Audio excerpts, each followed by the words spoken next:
साईं राम बच्चों, आज हम अपनी पाठ्य पुस्तिका हिंदी अविरल के पाठ 3 सच्चाई का अभ्यास कार्य करेंगे। लेकिन मैंने आपसे कहा था कि हम आगे वाले लिखित प्रश्न करेंगे, लेकिन वो प्रश्न अब आपको पीडीएफ द्वारा भेजे जाएंगे। तो आपको क्या करना है, जहां आपने पहले क प्रश्न लिखा था उसी के आगे बाकी के प्रश्न लिखने हैं। लिखना है, छोड़ना नहीं है, क्योंकि आपका हर वर्ष बुक सबमिशन होता है ना, तो इसलिए वो प्रश्न लिखना बहुत ही ज़रूरी है। ठीक है, तो अभी हम क्या करना शुरू करेंगे? अभ्यास कार्य। मैंने आपसे कहा था कि आप अपनी अविरल अपने पास रखिए। आज आपने लाके रखी है ना? Very good. तो चलिए ओपन कीजिए पेज 24। क्या है सबसे पहले? सबसे पहले हमें दिया है नीचे दिए वाक्य किसने कहे, सही उत्तर पर सही लगाइए। यानी जिसने भी ये वाक्य कहे हैं, हमें सही उत्तर चुनकर उन पर सही का निशान लगा देना है। ठीक है, तो ध्यान से सुनिए। क, बस एक ही सवाल रह गया है। ये किसने कहा था? आप पाठ 2 बार पढ़ चुके हैं ना, तो आपको याद होगा। बोलिए, किसने कहा था? माँ ने, गोपाल ने या फिर गुरुजी ने? किसने कहा था? ये कहा था गोपाल ने, क्योंकि सवाल कौन हल कर रहा था जल्दी जल्दी? गोपाल। गुरुजी ने दिए थे ना सवाल हल करने के लिए। हाँ, तो सही उत्तर होगा गोपाल। तो हम गोपाल को सही का निशान लगा देंगे। ख है बेटा पहले खाना खा लो। ये किसने कहा था? गुरुजी ने, मित्र ने या फिर माँ ने? आपने चित्र में भी देखा था, खाना कौन बना रही थी? माँ। और जब गोपाल स्कूल से आता है तो माँ कहती है ना, बेटा खाना खा लो। तो किसने कहा था? माँ ने। तो माँ सही है, तो हम माँ को सही का निशान लगा देंगे। ग देखिए, यह कलम तो तुम्हें पुरस्कार स्वरूप लेनी ही होगी। पुरस्कार किसने दिया था? बोलिए। गुरुजी ने दिया था ना। और किसे दिया था? गोपाल को। तो ये किसने कहा था? यह कलम तो तुम्हें पुरस्कार स्वरूप लेनी ही होगी, ये कहा था गुरुजी ने। तो हम यहाँ सही का निशान लगा देंगे। समझ आ गया? चलिए आगे बढ़ते हैं। ये देखिए, अगर अब आपने पाठ ध्यान से सुना है तो आपको जल्दी समझ आ जाएगा। ये बहुत ध्यान से सुनिए। पाठ के अनुसार घटनाओं को सही क्रम दीजिए और उसके आगे 1, 2, 3 लिखिए।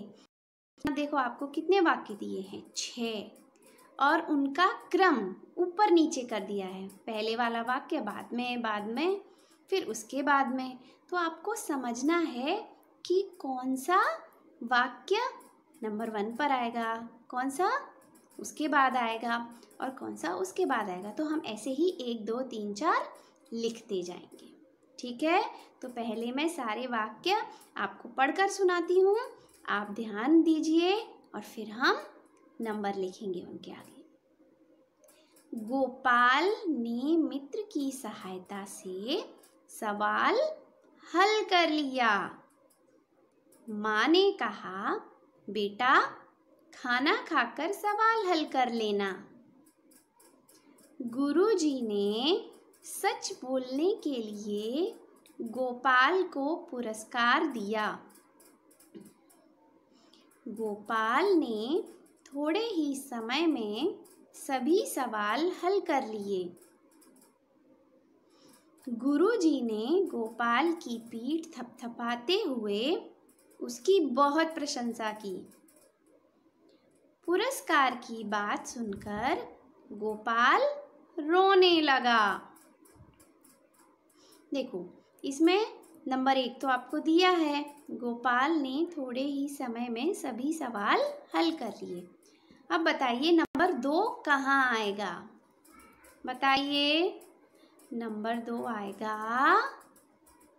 नंबर 1 के बिल्कुल नीचे, यहाँ। फिर उसके बाद कौन सा आएगा?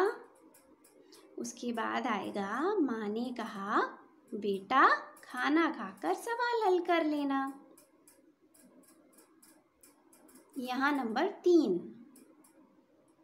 उसके बाद कौन सा आएगा? गोपाल ने मित्र की सहायता से सवाल हल कर लिया, ये होगा नंबर 4। उसके बाद कौन सा आएगा? आखिरी वाला। पुरस्कार की बात सुनकर गोपाल रोने लगा, नंबर 5 था ये। अब बचा नंबर 6।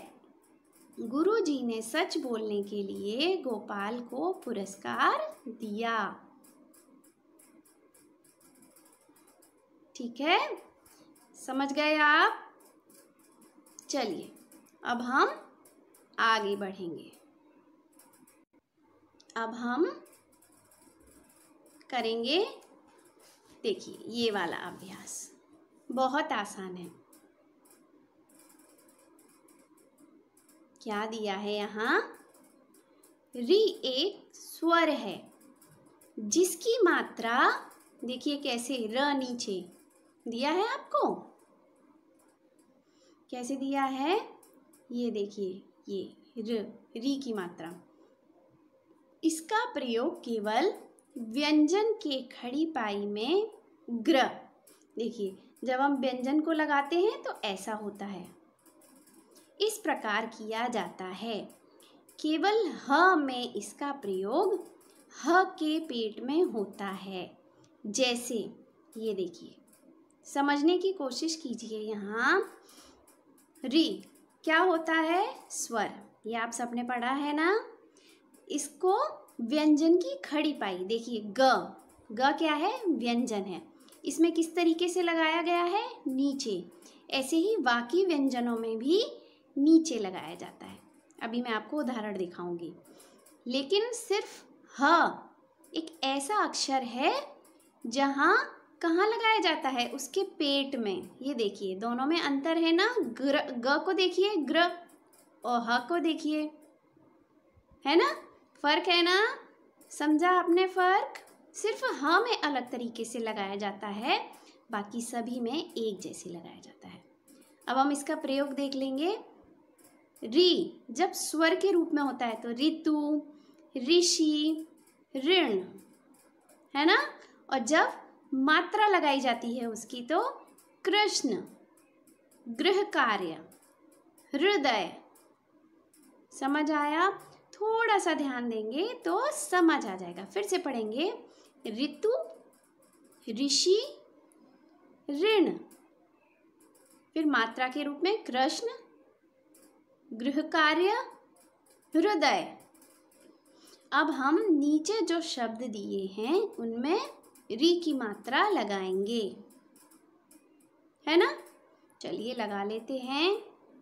क, देखिए बताया था ना कैसे लगेगी व्यंजन में।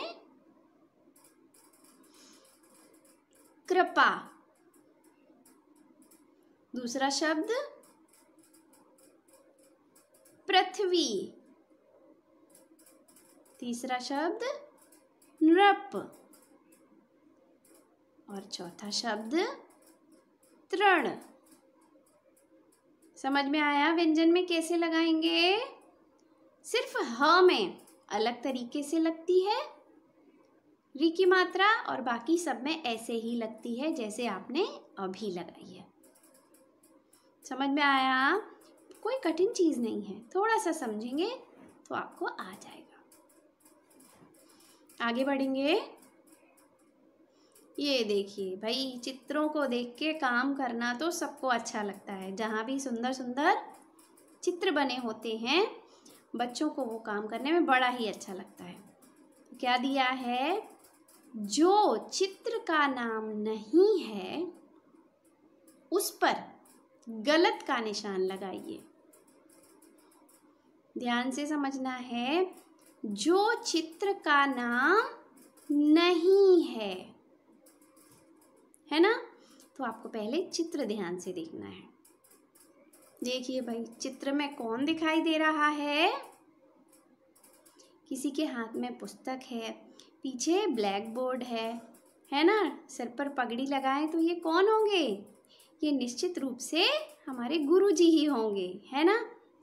तो जो अलग है उसको गलत का निशान, और बाकी जो एक जैसे हैं उनको हम कुछ नहीं करेंगे। बताइए, गुरु, शिक्षक, भ्राता, अध्यापक, इनमें से कौन सा अलग है? गुरु मतलब गुरुजी जो हमें स्कूल में पढ़ाते हैं, शिक्षक मतलब भी वही होता है, और अध्यापक मतलब भी वही। तो इसमें कौन सा अलग है?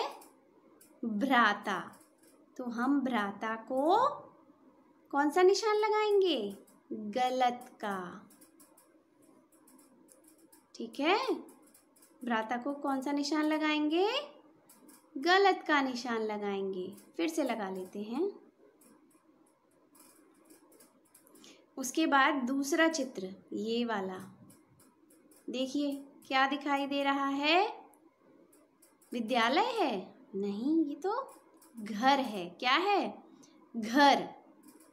और बाकी शब्द क्या है? पाठशाला, गृह, आलय।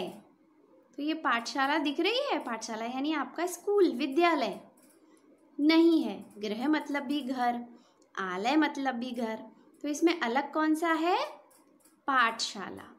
तो हम पाठशाला को गलत का निशान लगा देंगे। इसके बाद कौन सा आएगा?